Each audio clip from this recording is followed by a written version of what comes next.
નમસ્કાર, હું પારુલ સુથાર, PSSM blessing પરિવાર, અમદાવાદ ગુજરાતથી તમારી સમક્ષ you can heel your life પુસ્તકના આજના ઓડિયો નંબર 4માં પ્રકરણ નંબર 3માં ખરેખર સમસ્યા ક્યાંથી ઉદ્ભવી થાય છે એના વિશે ચર્ચા કરીશું. આપણે આપણા પ્રકરણ નંબર 2માં એ ખબર પડી ગઈ કે ખરેખર સમસ્યા શું હતી, જેમાં આપણને એવું લાગે છે કે આપણે જોઈએ તેટલા સારા નથી અને આપણામાં આપણી જાતને ચાહવાની કમી છે. અને જો ખરેખર સમસ્યા હોય તો આ જ બે વાતની સાચી સમસ્યા હોઈ શકે. એટલે હવે સમજવાનું એ છે કે ખરેખર આ બંને વાતનો ઉદય ક્યાંથી થાય છે, તે કેવી રીતે જન્મે છે.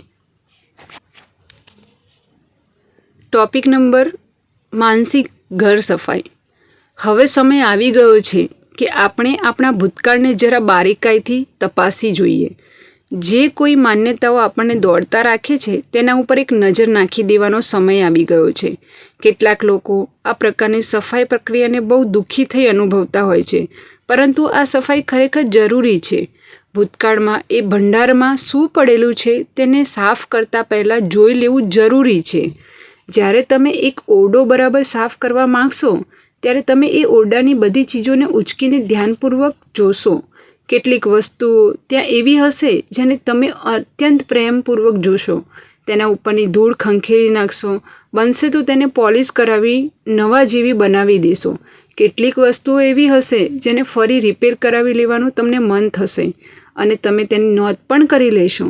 કેટલીક વસ્તુઓ તમને એવી લાગશે જે ફરી કામમાં લેવાય તેવી નહીં હોય, એટલે તે કાઢી નાખવાનું તમે વિચારશો.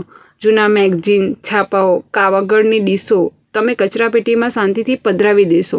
ઓરડાને સાફ કરતી વખતે તમે ગુસ્સો નહીં જ આવે. તો આપણા મનના ઓરડાને સાફ કરવા બરાબર આ જ પ્રમાણે કરવાનું છે.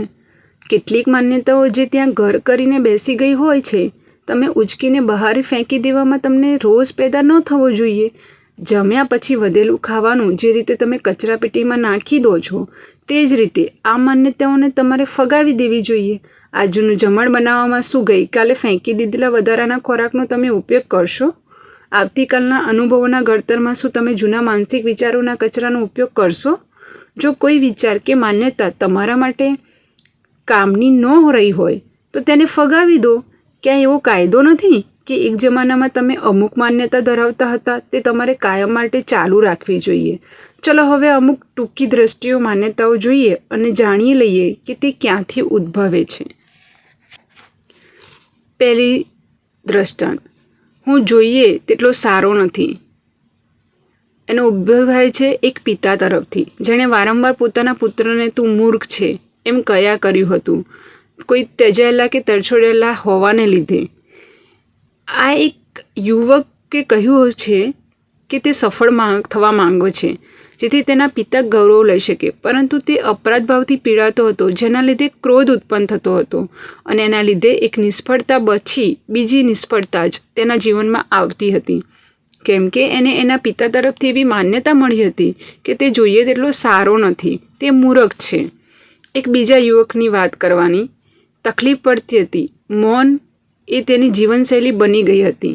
ડ્રગ્સ અને શરાબની લત હમણાં છૂટી હતી અને તે માનતો થઈ ગયો હતો કે તે બહુ જ ભયંકર હતો, કારણ કે તે યુવક જ્યારે નાનો હતો ત્યારે તેની માતાનું મૃત્યુ પામી હતી.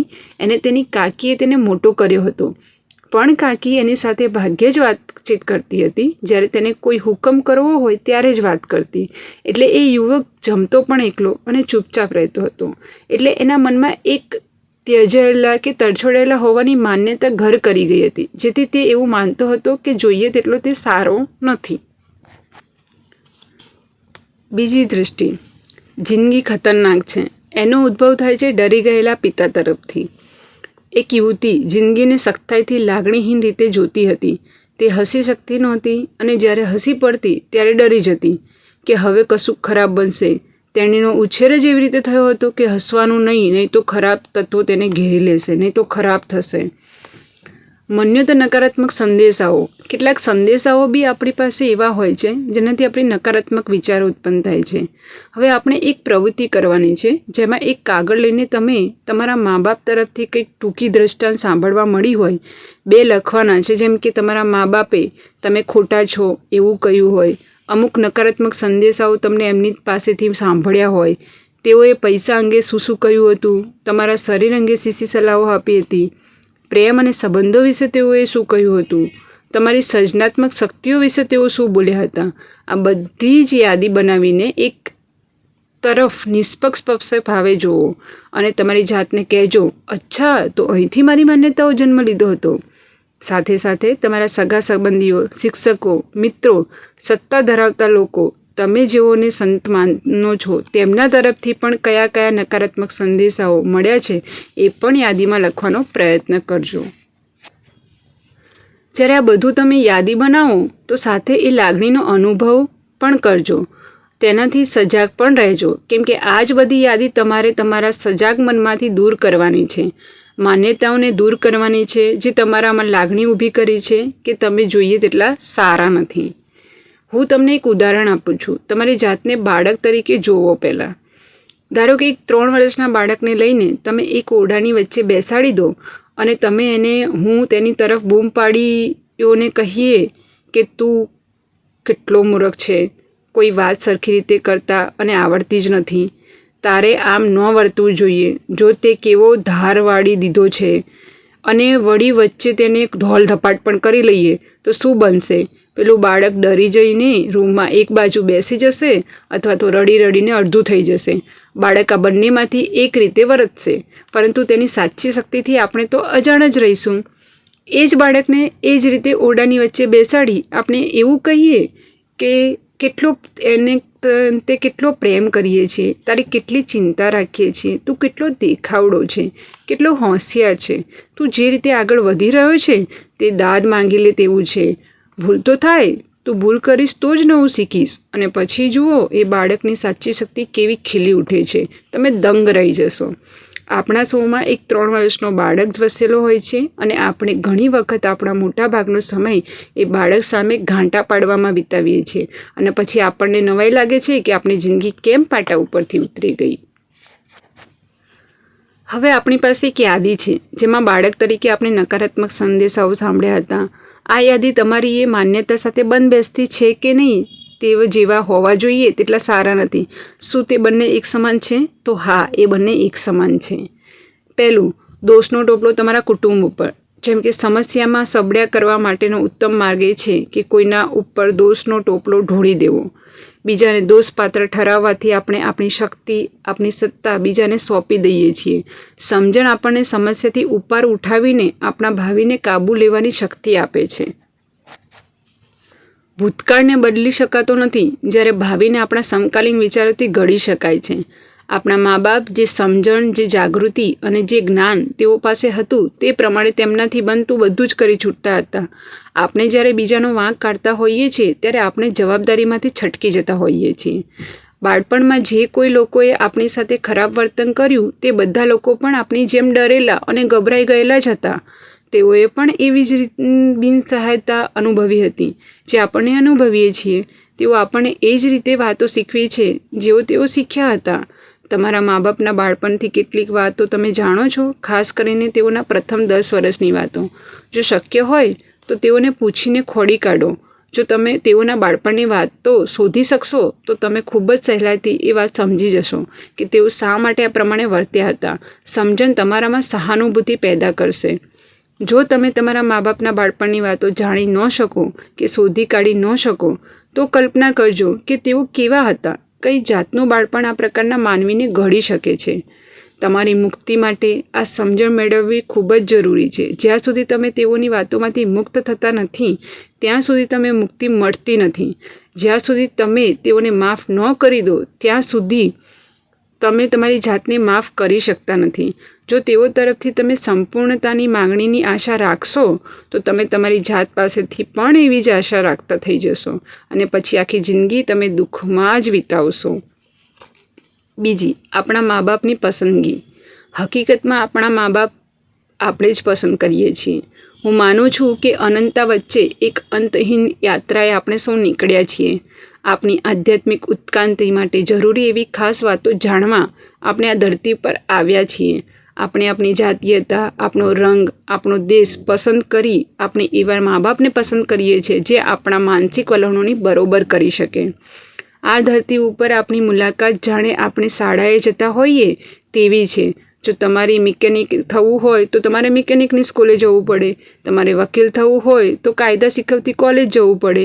આ ભવમાં તમે મા બાપ પસંદ કર્યા હોય છે તે સંપૂર્ણ દંપતી હોય છે, જેઓ તમારી પસંદગી મુજબ તમને એક્સપર્ટ બનાવી દઈ શકે છે. આપણે મોટા થઈએ છીએ એટલે આપણું વલણ બની જાય છે કે આપણે આપણા મા બાપનો વાંક કાઢી ખાઈએ છીએ. જુઓ, તમે મને કેવો બનાવી દીધો છે, પરંતુ તેઓની પસંદગી તો આપણે જ કરી હતી ને. ત્રીજું, બીજાઓને સાંભળવાની આદત. આપણે જ્યારે બાળક હોઈએ છીએ ત્યારે આપણામાંથી મોટા ભાઈઓ અને બહેનો આપણા માટે ભગવાન હોય છે. તેઓ જ્યારે કોઈ દુઃખમાં આવી જાય છે ત્યારે ક્વચિત તેઓ તેમના દુઃખને શારીરિક રીતે અને મૌખિક રીતે આપણી ઉપર ઉતારે છે. તેઓ આવું બોલતા હોય છે, આ કામ માટે તારો જ વાંક છે, તું હજી નાનું બાળક છે, તું તે કામ નહીં કરી શકે, અમારી સાથે રમવા માટે હજી તું બોગો છે. શાળામાં શિક્ષકોની પણ આપણા ઉપર ખૂબ જ અસર થતી હોય છે. ઘણીવાર શિક્ષક આપણને એવું કહી જાય છે કે તારાથી આ વિષય નહીં થઈ શકે, તો એ આપણા મનમાં ઘર કરી જાય છે. આપણા જીવનમાં શરૂઆતમાં ગાળામાં થયેલા આપણા ખાસ મિત્રો જીવન અંગેની ખોટી માહિતીઓ આપણને આપતા હોય છે. તો વળી શાળામાં કેટલાક છોકરાઓ એવા હોય છે જે આપણને ચીડવે છે અને તેની અસર આપણા મનમાં ખૂણામાં કાયમ માટે દટાયેલી રહે છે. પાડોશીઓની પણ આપણા ઉપર અસર પડતી, તેઓની ટિપ્પણીઓ આપણે મૂંઝવતી નાખતી અને આપણી દરેક વર્તણૂક માટે આપણે કહેવામાં આવતું, પાડોશીઓ શું કહેશે તે તો વિચાર, જેનાથી આપણે ગભરાતા હોઈએ છીએ. તેવા કેટલાય લોકોની થતો આપણો બાળપણમાં આપણે અનુભવ કરીએ છીએ. આ સિવાય પણ છાપા, સામાયિકો અને ટીવી પર આવતી જાહેર ખબરો પણ આપણા ઉપર જોરદાર અસર કરી જતી હોય છે.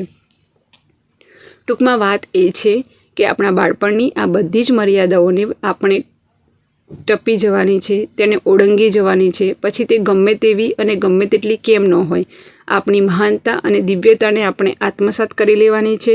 તે સમયે તેઓએ શું કર્યું હતું, શું કહ્યું હતું તેની પરવા કર્યા વગર તમારે તમારી નકારાત્મક માન્યતાઓ પર જીત મેળવવાની છે અને મારે મારી નકારાત્મક માન્યતાઓ પર જીત મેળવવાની છે. આજના પ્રકરણની અફર્મેશન.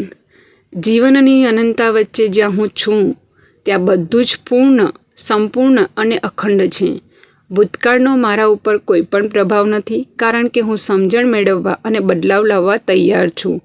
અત્યારે હું જ્યાં છું ત્યાંથી જ મારા માનસિક ઘરને સાફ કરવા તૈયાર છું. મને જાણ છે કે હું ક્યાંથી શરૂ કરું તે અગત્યનું નથી, એટલે હું નાના અને સરળ ઓરડાઓને સાફ કરવાથી શરૂઆત કરું છું, જેથી હું ઝડપથી પરિણામો પામી શકું. આ સાહસને હું ખૂબ જ માણી રહ્યો છું, કારણ કે મને ખબર છે કે આ પ્રકારના સાહસોમાંથી હું ફરી પસાર થવાનો નથી. મારી જાતને મુક્ત કરવા હું તૈયાર છું. મારા વિશ્વમાં બધું જ બરાબર છે. આજના ઓડિયોમાં આપણે અહીં વિરામ મૂકીએ છીએ અને હવે પછીના ઓડિયોમાં આપણે પ્રકરણ નંબર 4 વિશે ચર્ચા કરીશું. તમારો ખૂબ જ આભાર.